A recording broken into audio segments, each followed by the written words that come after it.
la Fondation de Lille, pour la repérer dans son contexte et son paysage. C'est une fondation qui est reconnue d'utilité publique, abritante, qui est une fondation multicause, et puis voilà, qui agit sur un territoire, donc dans les Hauts-de-France, très riche, avec une vie associative très riche, beaucoup de solidarité, beaucoup de choses se passent dans la métropole lilloise, et donc c'est dans ce contexte-là que la fondation est née et a évolué. Alors, en préalable, avant de rentrer dans le vif du sujet, rappelez comment effectivement ça s'est passé le 1er octobre lorsque vous nous avez invités à réfléchir sur cette charte du Fer Alliance. J'ai moi regroupé, donc rassemblé quelques administrateurs de la Fondation de Lille et puis des bénévoles, et qui ont très volontiers accepté de participer à ce travail, avec beaucoup de curiosité. Alors, il y a eu 2 points d'étonnement. Le premier, c'est, je ne sais plus si c'est Fanny ou Stéphanie qui disait ça, quand ils ont reçu le projet de charte, elle leur a fait un peu peur. Effectivement, alors il y avait des éléments de langage pas forcément partagés à cette époque. Donc ils se sont dit que c'était peut-être un petit peu compliqué à comprendre. Et le deuxième point d'étonnement, c'était de dire on le fait déjà en fait. Et, et donc à quoi ça sert d'écrire une charte, de faire un document supplémentaire finalement? Est-ce que ça ne va pas complexifier les relations? Donc on a eu tout un dialogue autour de ces 2 points d'étonnement. Mais ça nous a permis, en tout cas, d'avoir des échanges très intenses et très constructifs, et de mettre enfin des mots sur des choses que nous n'arrivions pas à valoriser avant.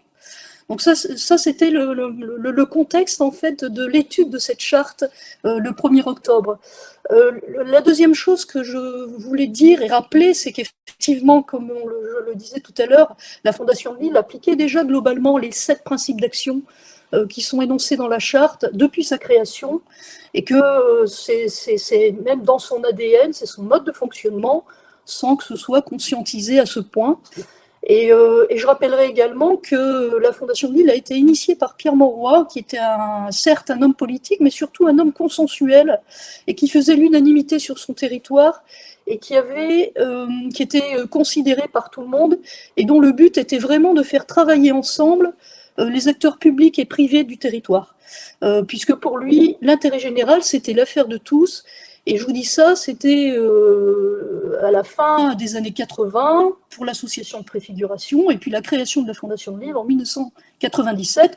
Donc vous l'avez compris, dans un contexte complètement différent, où on ne parlait absolument pas d'alliance, où les partenariats publics-privés n'étaient pas une chose évidente, et que pour la Fondation de Lille, on s'est demandé ce que Pierre Mauroy avait créé, et quand j'en parle avec le secrétaire général qui a eu à développer la Fondation de Lille, il ne savait pas trop où il allait, et donc on a été pragmatique, on a essayé de trouver des modèles, on n'en a pas trouvé, et puis après les choses ont évolué quand en 2008 nous avons vu les modèles de fondations territoriales dans le monde anglo-saxon, les fondations communautaires, et où nous avons mené toute une mission d'études.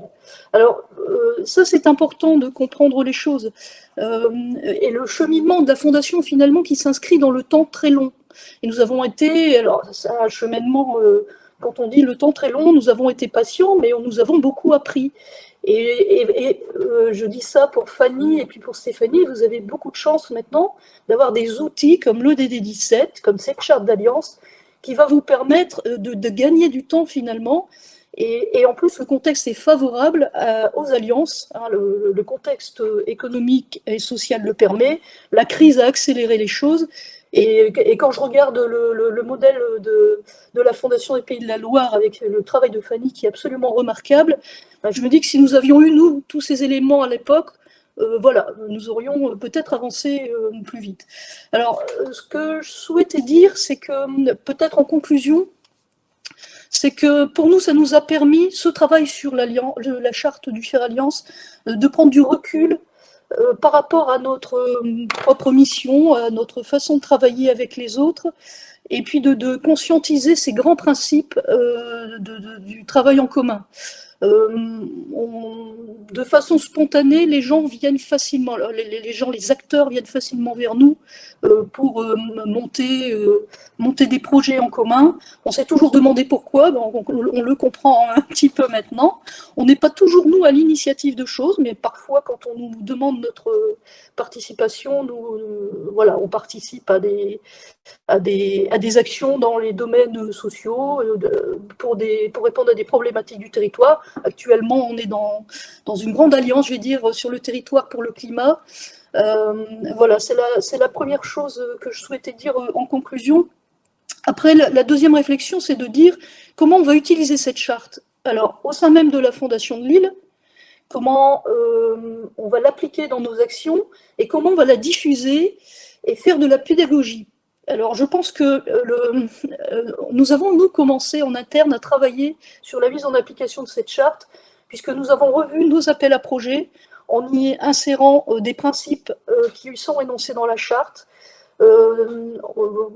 La Fondation de Lille, de façon expérimentale, abrite des fondations territoriales hors territoire, et dans les critères de recrutement des fondations, nous avons ajouté des principes qui sont énoncés dans la charte.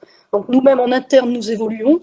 Je suis très heureuse aussi de constater que des administrateurs ou des bénévoles ayant participé à ce travail reprennent les éléments de langage lorsque nous rencontrons des partenaires et essayer d'appliquer aussi, parce que c'est bien d'en parler, c'est bien d'être concret et de faire les choses. Donc pour moi, je suis ravie d'entendre le mot co-construction, alliance, respect mutuel et voilà. L'appropriation de ces vocabulaires et de ces éléments de langage s'est fait finalement très rapidement. Et puis, je pense que la meilleure façon de faire de la pédagogie et de diffuser, c'est par l'exemple. Hein. C'est nous en interne, nous avons besoin de mettre des mots sur ce que nous faisons. Nous avons maintenant ces éléments de langage. Et aussi pour finir sur le mot ODD 17, au début, je me disais, c'était Fanny peut-être qui parlait de l'ODD 17 et que ce n'était pas connu de tout le monde. Ça, effectivement, c'est un fait, je le confirme.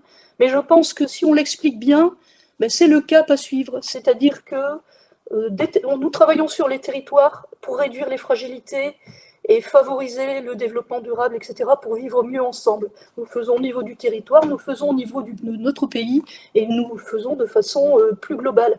Et ça donne un cap, voilà, une direction vers laquelle aller. Et moi, je trouve ça très motivant que l'ensemble des partenaires, que tout le monde se dise, nous allons appliquer cet ODD 17 voilà, pour faciliter la résolution des problèmes à notre petite échelle, hein, parce qu'il faut toujours bien remettre les choses en perspective. Je reprends l'expression de Charles Benoît tout à l'heure, la Fondation de Lille est une petite fondation, nous sommes un zodiaque, et on n'a pas prétention...